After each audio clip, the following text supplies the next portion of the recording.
Hi, my name is Olivia De Souza Ferris. Welcome to the SEMBA podcast.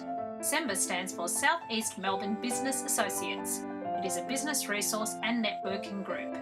SEMBA is sponsored by Officeway Office National in Dandenong South, a business-to-business supplier of stationery and office furniture.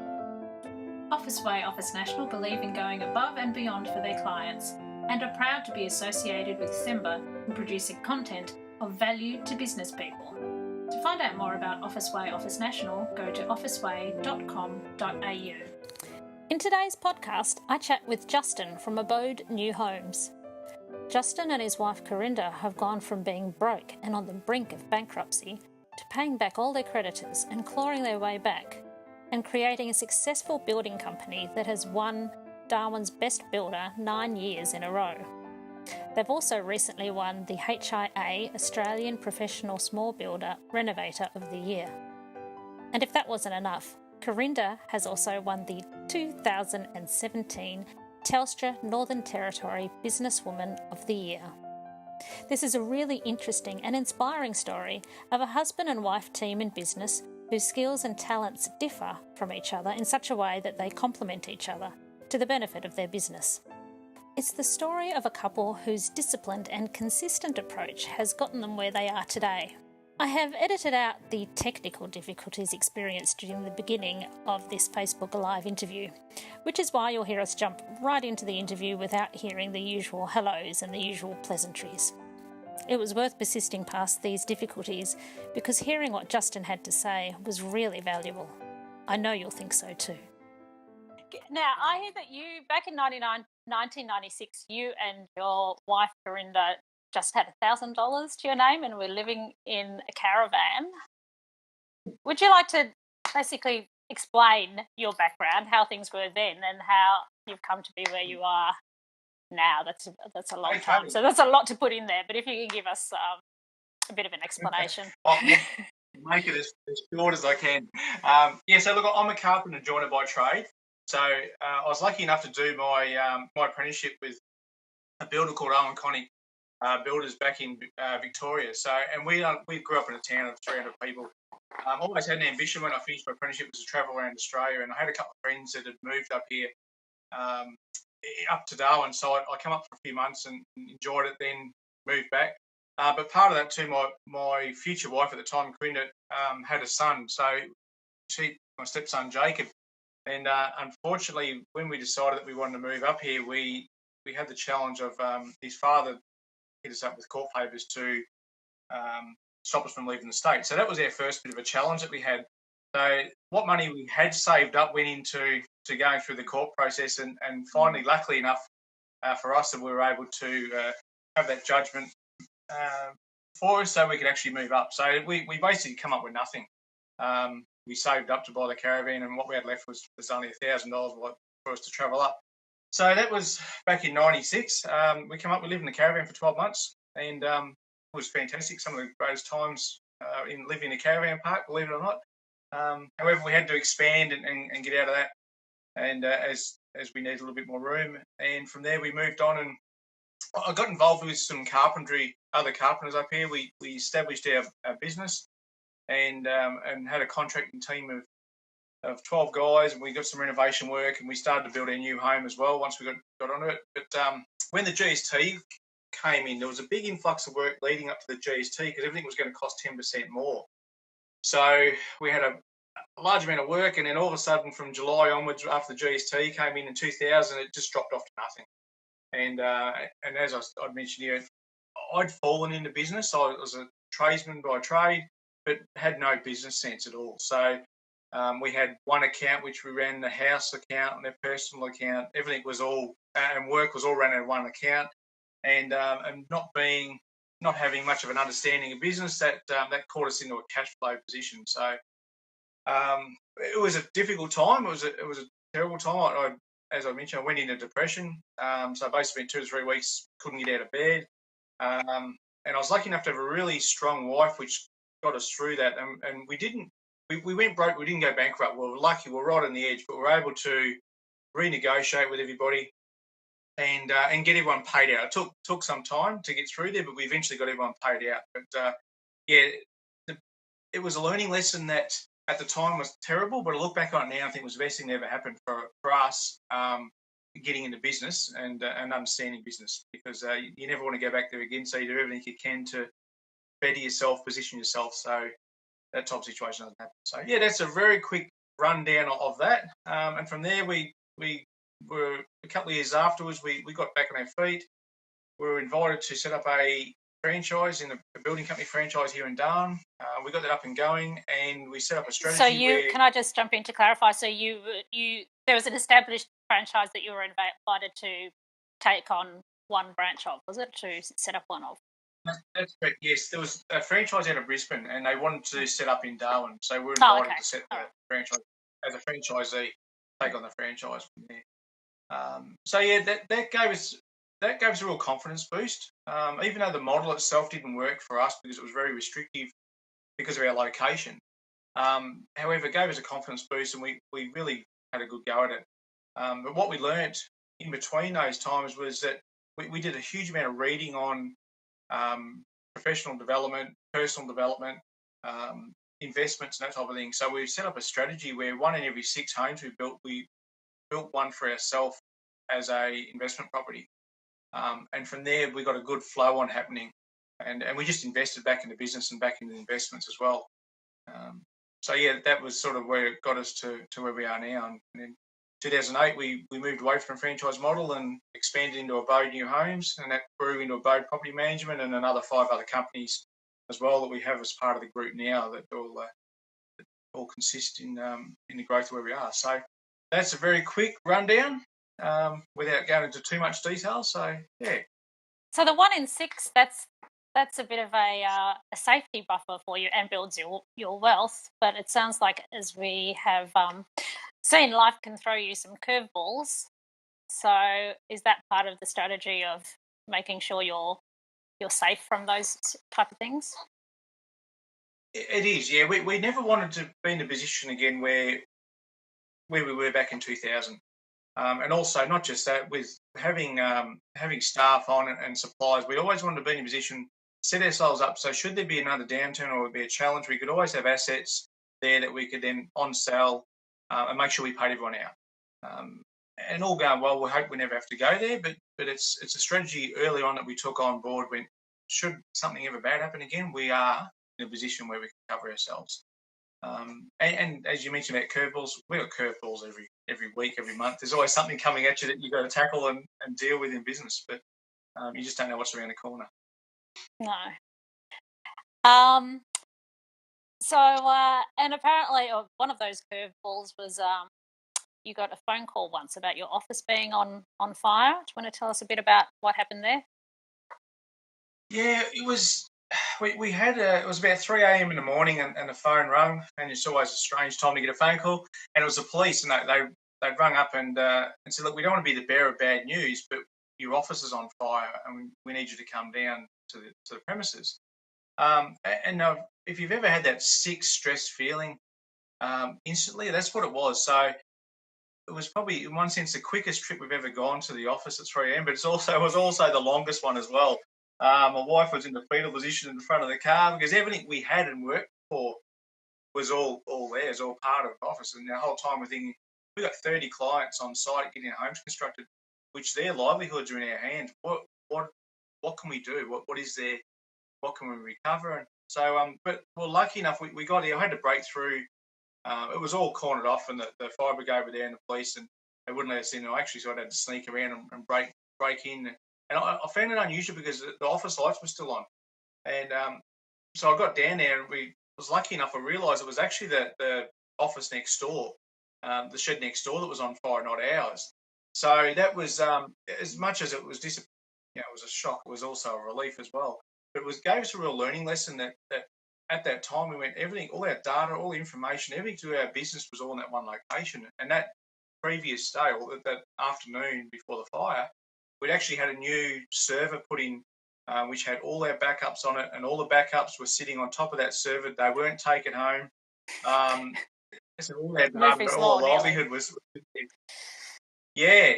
So that was a once again, another one of those learning lessons where you go, okay, well, what do we need to do should ever something like this happen again? How do we tackle it? So from there, we actually investigated the cloud services and cloud backups and took everything. Excuse me, took everything off premises purely for security reasons, because nowadays your data is the most important thing you can have. Yeah. So how did you go about just surviving that time from being broke and just having to, you still had bills to pay, still had to buy your groceries and pay your electricity, and how did you manage? What were you living on back then? Not much. Not much at all. Melbourne Cup Day, we didn't even have $5 to put on the Melbourne Cup. Yeah, and it was a reality. We had nothing there. We had money owed to us from a client, which was just enough to get us through those positions. Plus, we renegotiated with everyone to work at paying things off over a 12-month period. And by doing that, was then able to get back on our feet and negotiate. The biggest thing was communication. I went into a hole and stopped communicating for that 3 to 4, actually probably 5 weeks, which made it worse in one sense, because every phone call was just like someone was chasing information. Once again, as I said before, my wife was very strong in the situation, and she then took over and went in and negotiated and communicated and spoke to all these guys. And the biggest thing was that communication, being able to go, hey, look, we're in trouble here. We can see a light that we can get out of. However, it's going to take time. And that approach got us through without being taken to court by suppliers or contractors. So, and we paid those debts back. That's an incredible achievement. So, if that's all you did, that would have been pretty impressive. But to have gone from there to even succeeding to where you are now, that's really something.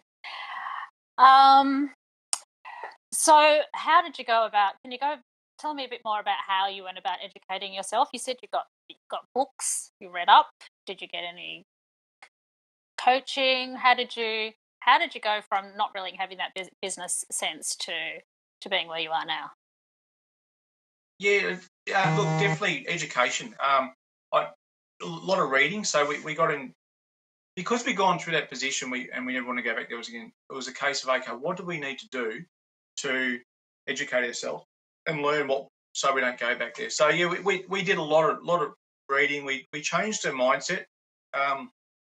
We took a lot of business books and took the learnings out of those from others and applied them to ourselves. I'd always had an interest in investment properties, and being in the building industry as well, that interest was there.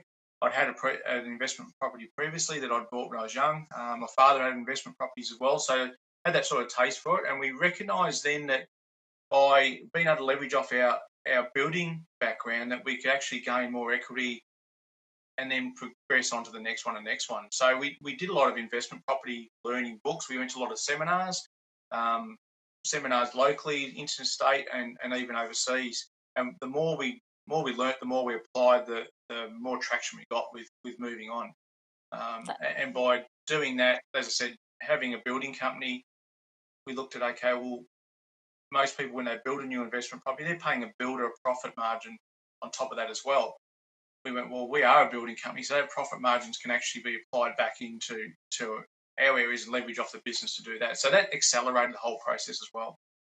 It sounds like, well, it'd be a missed opportunity if you didn't. If other people are doing that to make money, to build and resell, you should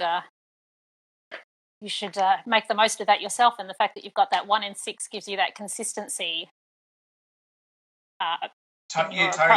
It works really for us. It worked really well in a market that was rising, and so we hit it really hard. We both myself and Corinda sat down and we put the strategy together. And what do we got to lose?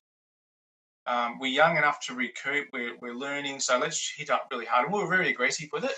And fortunately enough, that aggression did pay off, and it's put us in a secure position.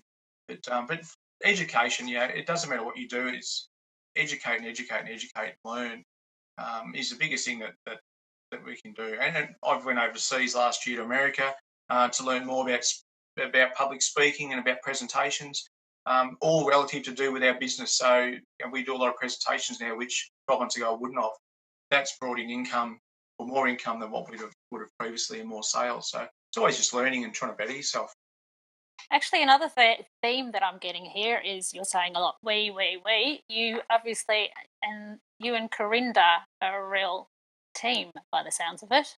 Do you discuss, as you've done all this learning and this reading, have you gone and chatted together about, okay, how do we implement them? How do we implement these things that we've learned? What's the best strategy? You sound like you really work together as a team. What can you tell me a bit about that? Oh, totally. Look, I'll be honest. Corinda's the brains behind the business. Her business mind is very. She has a very strong business mind. I have a very strong trade background. So between us, I look after the construction and a bit of marketing. She looks after the business and the marketing, and then we have a bit of a gel in the middle in a few areas, and we bounce off each other a lot. So there'll be often days where we get home. We've been in the office all day, and we get home and go, "How's your day?" Because we haven't really spoken to each other. She's doing her thing. I'm doing mine.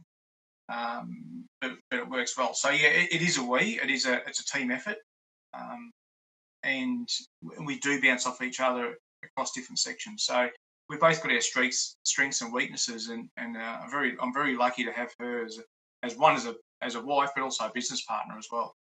Okay, maybe I have to chat to her as well sometime. You'd be very impressed. Hello. She just recently won the Northern Territory Telstra Businesswoman of the Year last year, and Entrepreneur of the Year. So. Congratulations. Yeah, so she's very good. So yes, congratulations to Corinda on that. And also you guys have won every year for the last 9 years, is it? You've won Darwin's Top Building Award. Can you tell us what that is all about? You've won an HIA awards. You do very well in the awards area. Yeah, that's the one.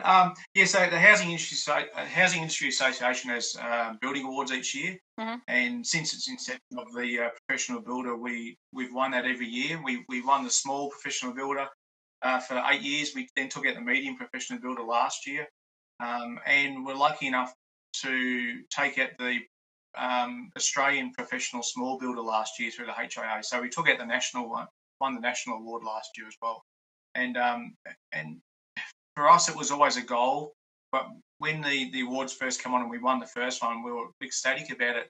But we also always went, well, wouldn't it be great to win the national one? So in the back of our mind with the business, it's always been about what do we need to do to the business to make it better to win on a national level, and focusing on things nationally, and that's sort of gone also part of it. We're about to launch our Abode New Homes franchise into the northern Queensland and right across Australia. And the last 5 years, everything we've done in the business has always been about, can we duplicate this on a national level? Can we put this into a franchise model?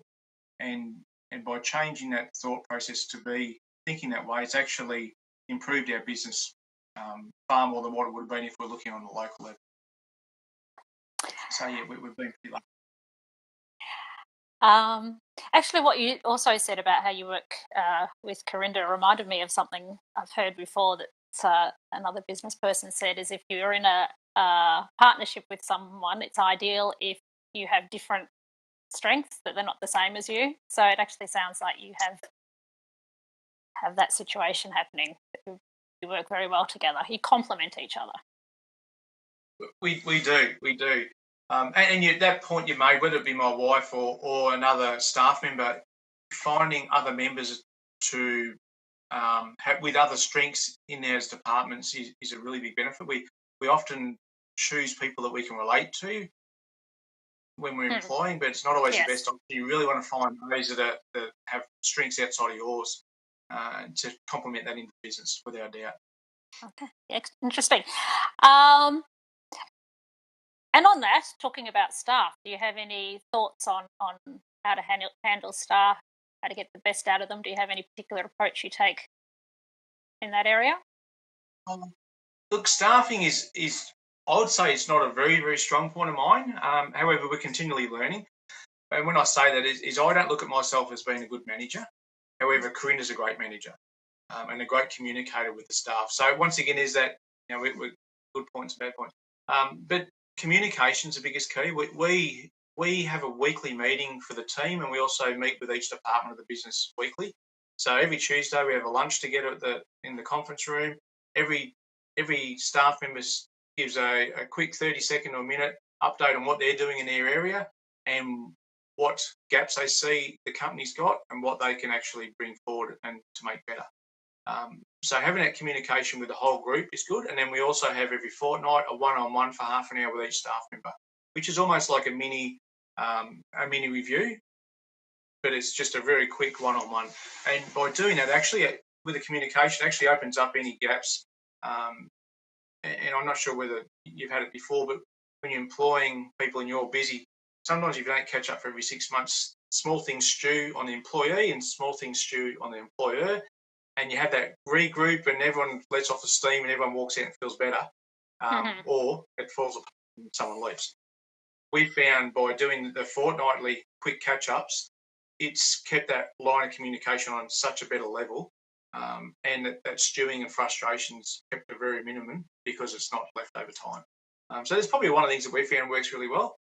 But as I said, I don't look at myself as being a great manager. But you surround yourself with the right people, or in your case, also marry the right person. But in the business sense, you surround yourself with the people that have the skills and the strengths to complement yours, not to be the same as yours. Totally. Yeah, absolutely. Yeah, and we've got some great staff which cover off different areas, which they're really good at their area, which I'm not, and Corinne's not, but yeah, they are. So yeah, it's complementing. So, what is the biggest thing you would say that you have learnt over all these years with business? In business, networking is one of them. Get out there and meet as many people as you can in business, and realise that business is lonely, and it's great when you talk to other business owners and bounce off them. I've got this challenge, and you find they got the same challenges a lot of the time. So yeah, I find networking is really great because one, it creates more business. You get to know more in the same level that you are, and I think as an entrepreneur and business person, we do think on a different level, and your heart and soul's in it. It's all about survival. And I look at our business, everything we do is about survival. Where sometimes people that are on wages, they can knock off a 5 and it's all good. They don't think any further. That's not all, but sometimes. So I try and network as much as I can in industry groups, and communicate with them as much as I can as well. So another thing is continually always learning, always looking for the new, I won't say shiny object, but the new technology, the new ways of doing things with business, and really looking at that and taking it on. So we are very technology focused, and always looking at the new way of doing stuff where we can to make the job easier, and make our business better. So you keep up and in fact stay ahead of the game that way. Yeah, I believe we do. So yeah, absolutely.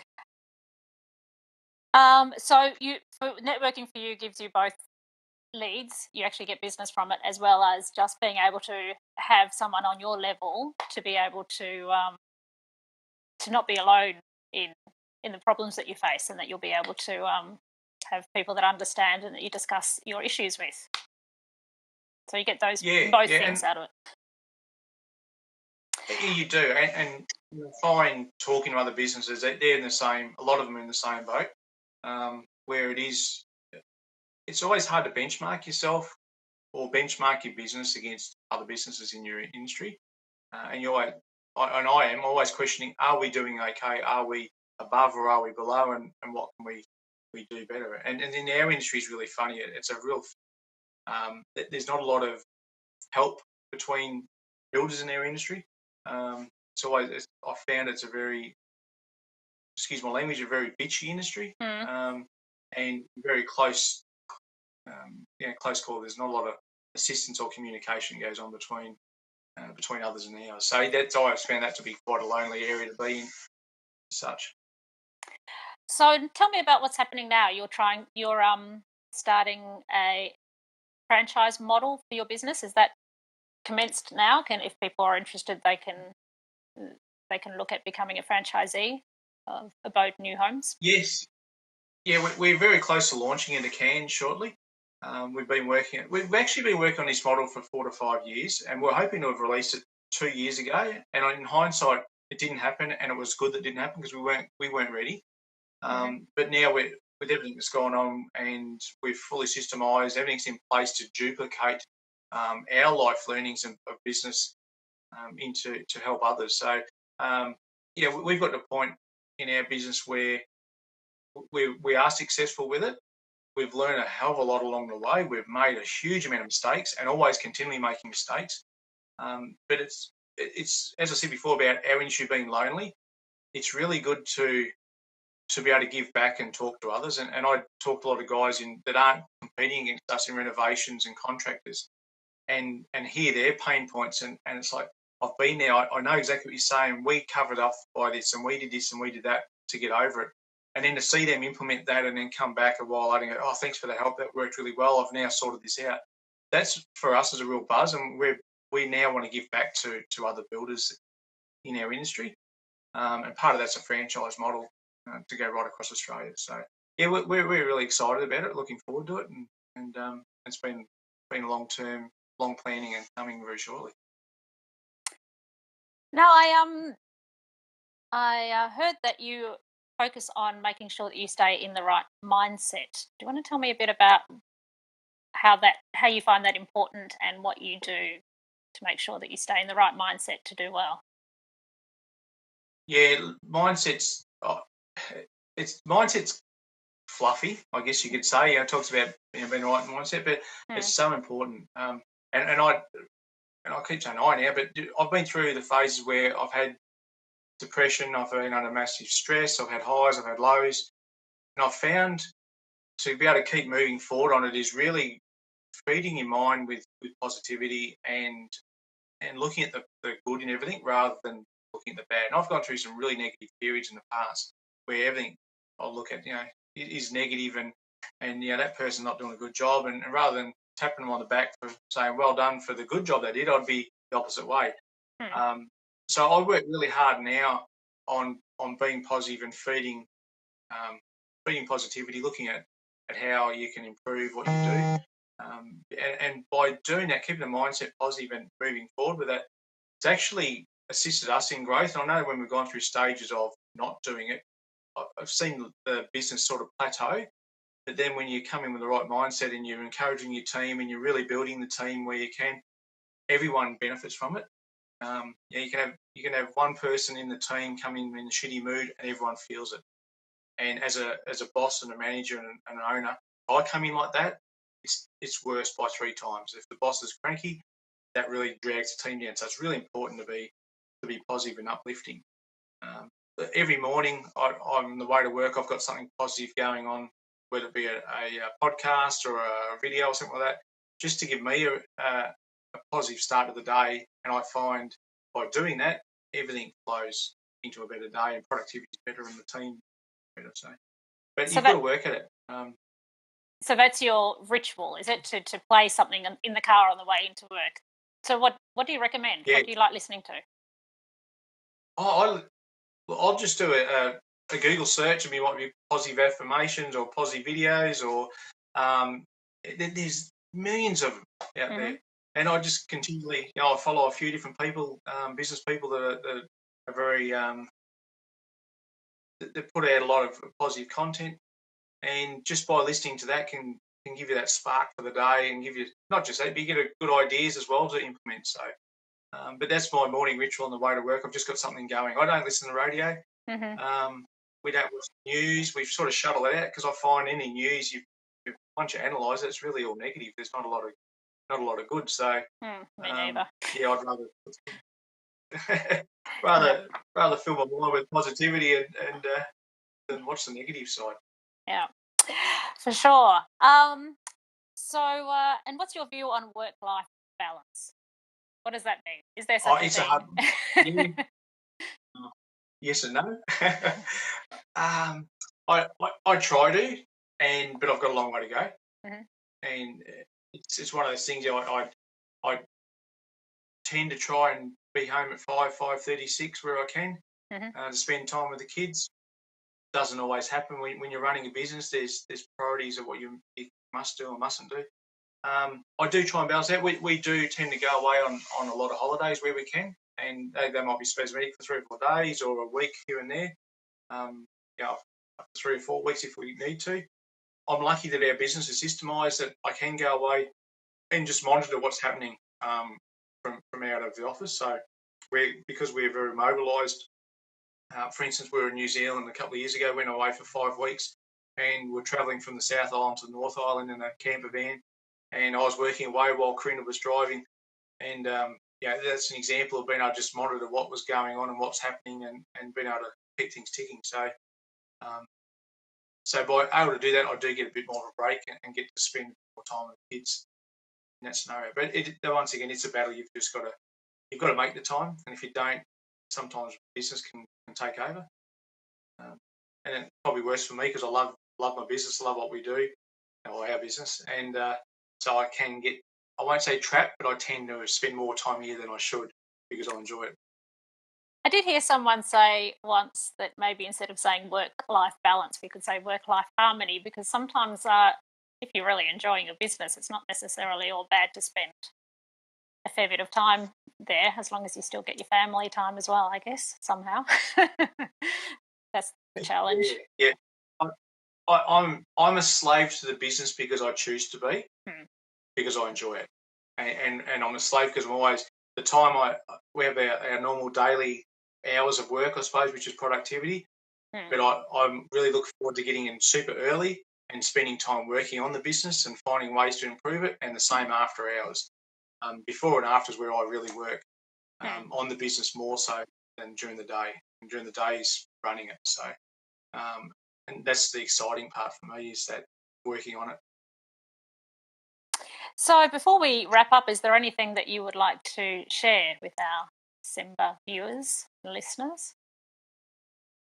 Yeah, look, we've covered a lot today, but probably the thing we've probably already repeated it once before, but it is just continually educating yourself and looking at more and better ways of doing business, and networking.